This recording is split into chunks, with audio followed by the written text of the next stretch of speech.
Alright, so in this video I'm going to show how to use an RTL SDR to decode, I guess you call them those old school, old style garage door openers and gate openers that use the dip switches that look like that. And there's a lot of these videos and guides already online. This is actually something like a beginner into RTL SDR and decoding digital signals. But learn how to do. I think what makes this video a little bit more unique is that we're going to use a universal garage door opener, and I got this thing for I think close to $30 at Walmart. So it's actually more expensive than an RTL SDR. So, and this thing actually will cover, when you program it, it has all the rolling code models.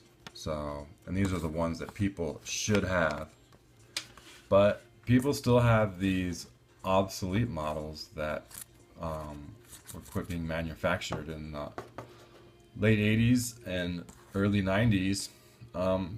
It seems like the most popular brand you would come across if people are still using the old ones are probably these Chamberlains right here.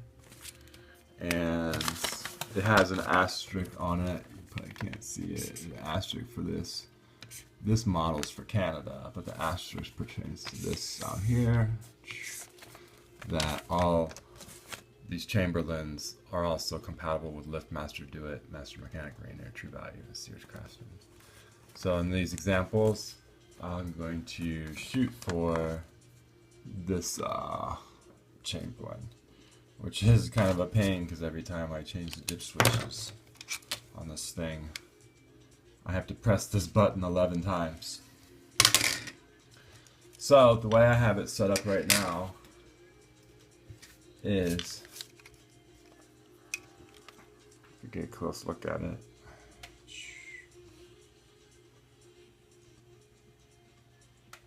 I have it set up so that only the number 3 is on. This Chamberlain is a 9 position. So 10, 11, and 12 are off. And right now I have it set so that 3 is on, and 7, 8, and 9 are on. And I've already programmed it, clicked it 11 times.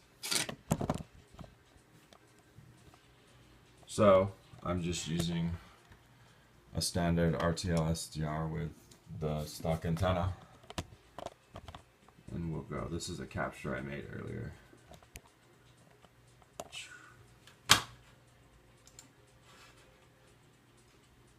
And I know from programming this, pretty much all of these, the majority of them run at about 390 megahertz. I think some of them might run at 315, but this Chamberlain's and some of these rolling codes like Genie and Chamberlain again all use 390, even the rolling code models. So I actually want to turn the gain down.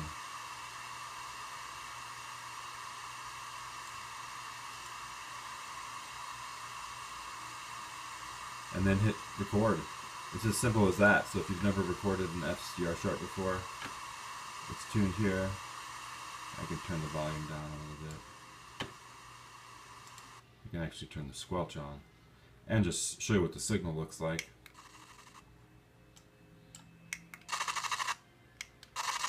So this is me pressing it.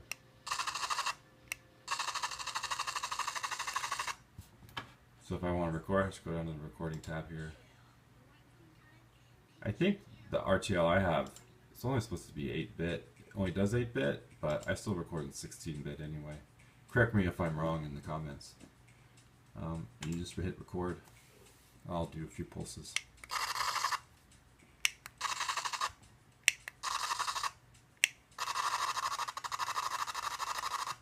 I think I'm draining the battery on this thing.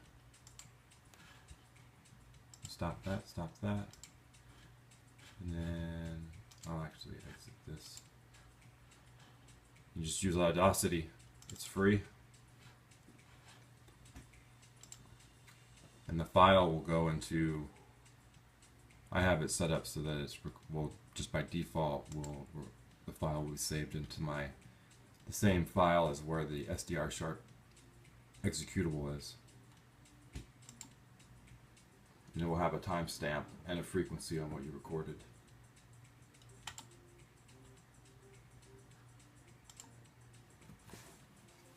And it records in stereo, so yeah, you can see that the battery is dying on this remote control. So hopefully I can show you what this dip switch setting will look like, and then I'll change the dip switch just to show that this is true. And this is what's called on-off key shifting. And it's a form of amplitude shift keying, I guess.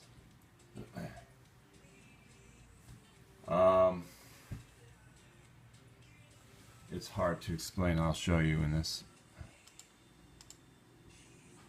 if you want to get technical.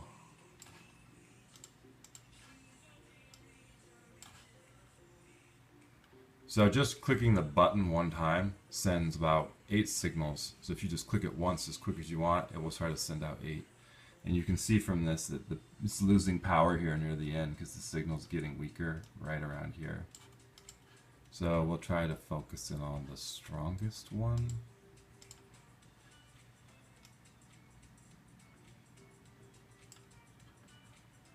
Yes, this should be a good one.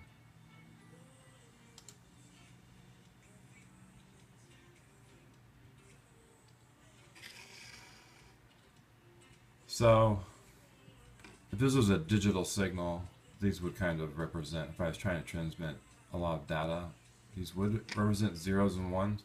These don't represent really zeros and ones in this scenario. They represent what switches are on and off. And after a close examination, I can tell you that. So, in this example, let's see here. So I only have the 3 on and the 7, 8, and 9 on.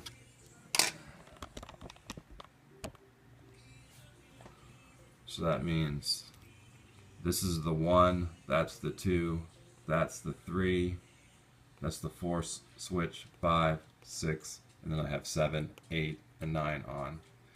And it seems like there's a little sync signal here and then a little end signal here. And if I look at these close enough,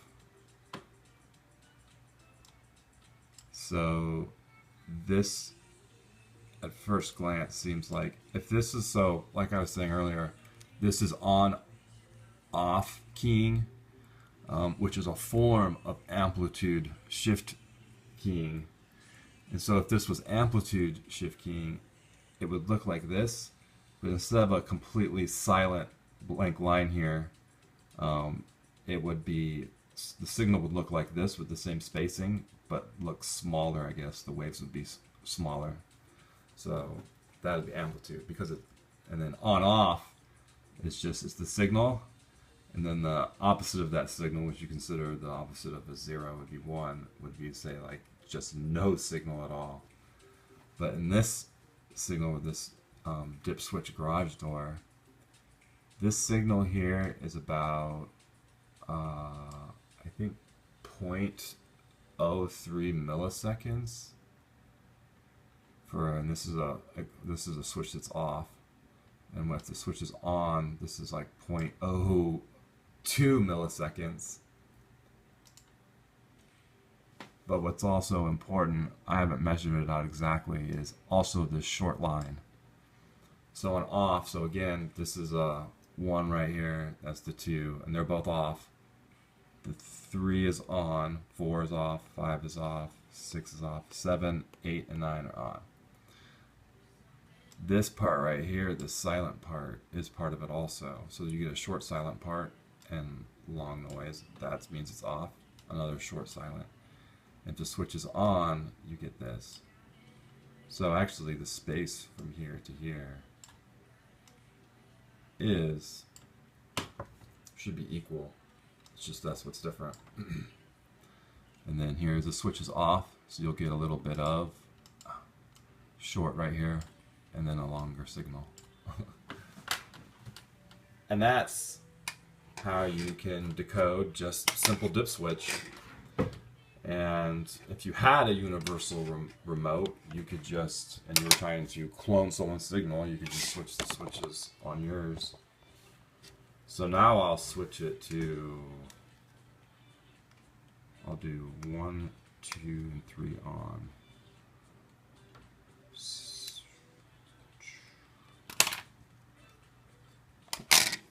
I'm going to do it so that 1, 2, and 3 are on, 4, 5, and 6 are off, 7's on, 8 and 9 are on. I'll try to capture it real quick, even though the battery's dying. I have to click it 11 times. 2, 3, 4, 5, 6, 7, 8, 9, 10, 11.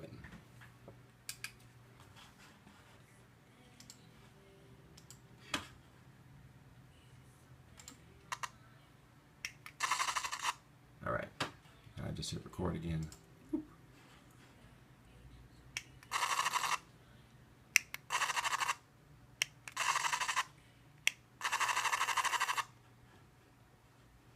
Stop the recording, stop the SDR.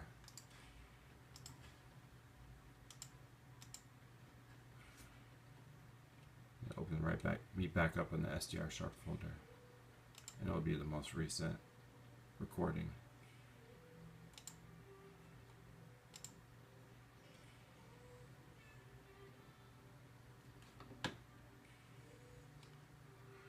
And Audacity is really easy to use. A lot of times I will do a lot of cut and pasting, so I can just take that. If I just want one part of the signal, cut that out. We can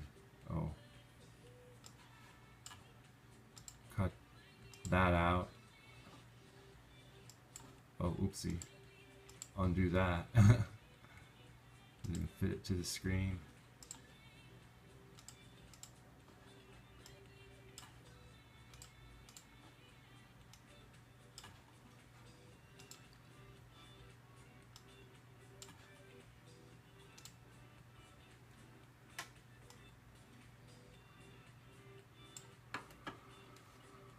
So I did, one is on, yeah.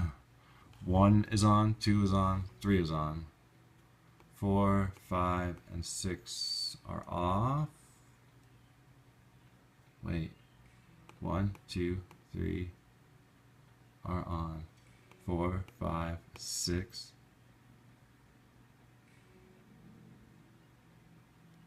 That's odd. I have 7 on, but it's showing it as 9 as being on. And I encountered this earlier. I think this switch is broken or something, or the 9 and the 7 are messed up.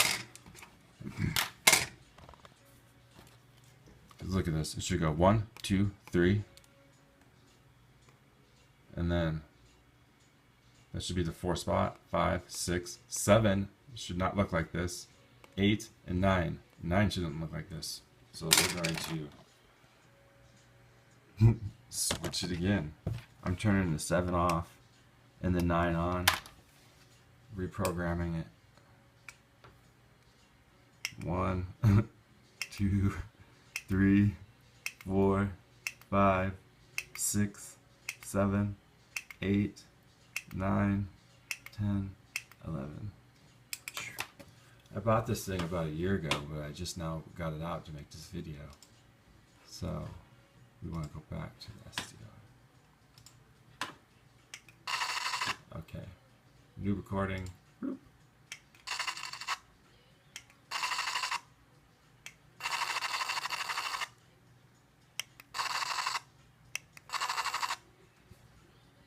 Stop the recording. Stop this.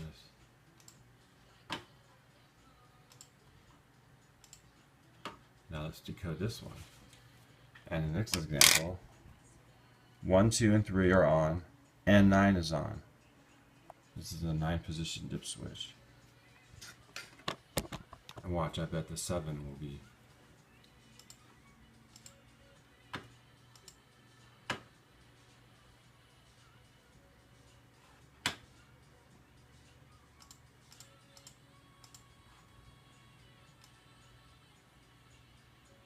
Still having a good signal.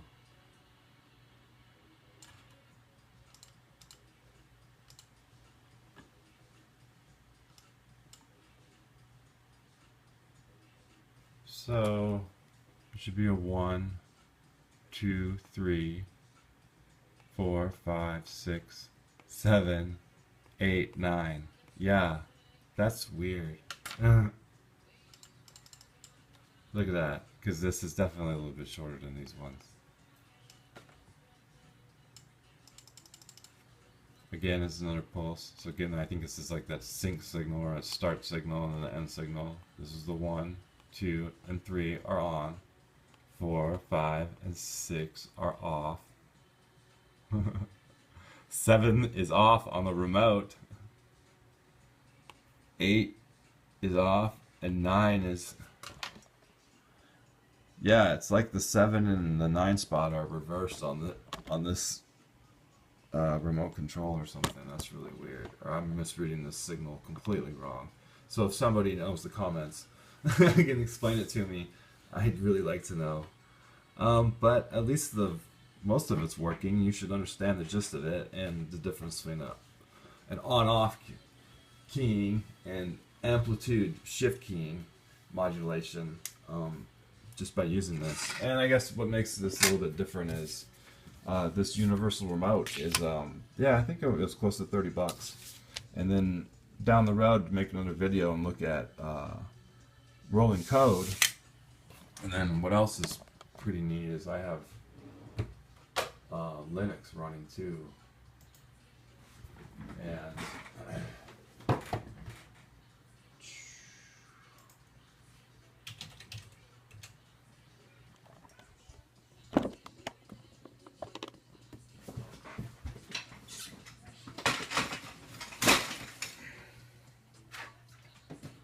And I can take this SDR. This is what some people do. And I think you might be able to run the program's called RTL 43. Oh, I mean 433.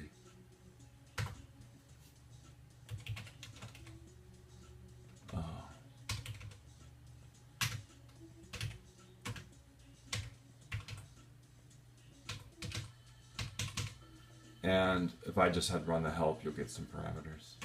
Dash A. I set the gain to 120. And what this program does is it tries to decode on-off keying signals that it hears. So I'm clicking the remote right now, and hopefully it'll pick it up.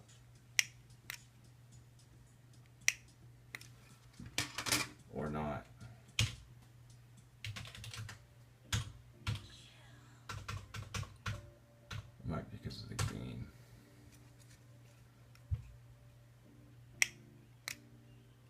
There.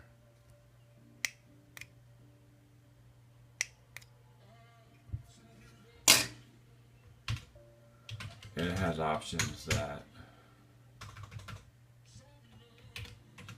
space dash.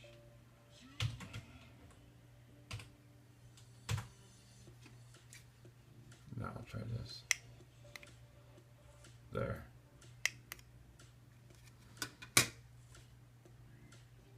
And you can use this to look at the pulses. As I was saying earlier, one of the pulses was about 0.03 or 0.003 microseconds or something. So that would be about probably that pulse. And then there was another pulse that was shorter.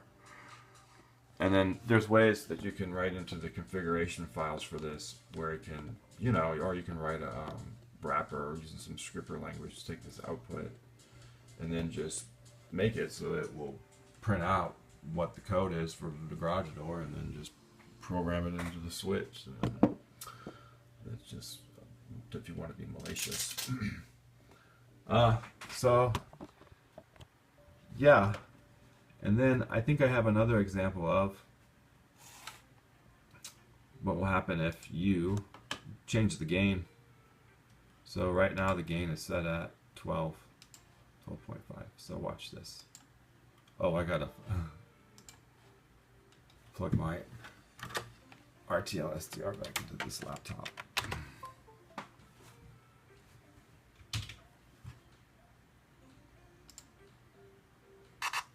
Okay. So, I gotta start recording too. Because it makes a little bit of a difference when you change the gain.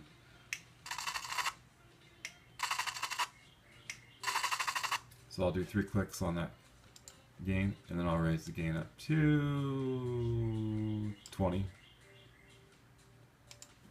3 clicks here.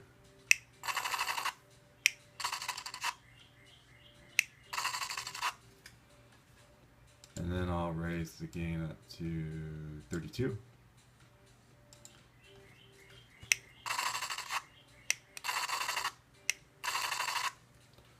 And then I'll raise it all the way up to the tippity top, 48.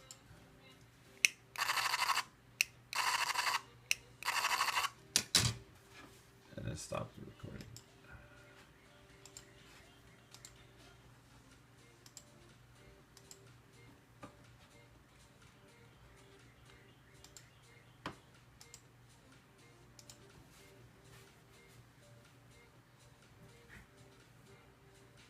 So yeah, this is about 12.5 decibels. Here we go up to 20-ish. This was 30-ish. And that was 40-ish. So I can zoom in. Keep zooming in.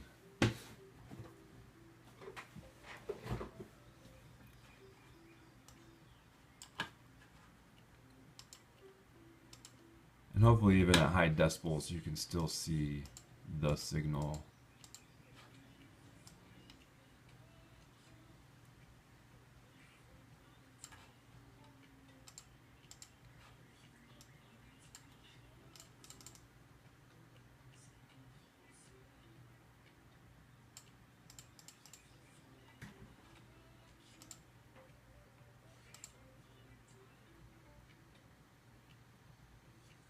Sort of. I guess that would be the sync signal right here. There's that start sync signal and then the end signal with the 1. Yeah, the 1, 2, and 3 dip switches are on. 4, 5, and 6 are off. 7's supposed to be off. And 9 is supposed to be on, but for some reason this has got them switched up as they should. All that, or I'm reading this wrong.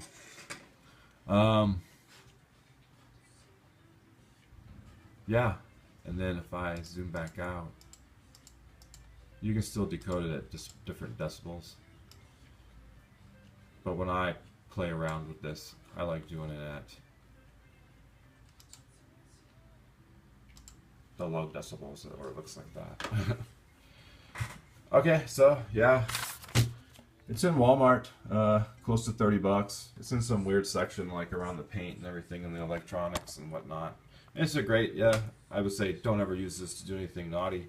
But it's a good, you know, just basic training tool to like understand modulations and decoding and dip switches and all that. And then if you want to get into rolling code and learn rolling code, which I plan to do, this is a great tool for that also. So yeah, thanks for watching, and then yeah, like I said, if I'm messing this up at all, please comment. Thanks.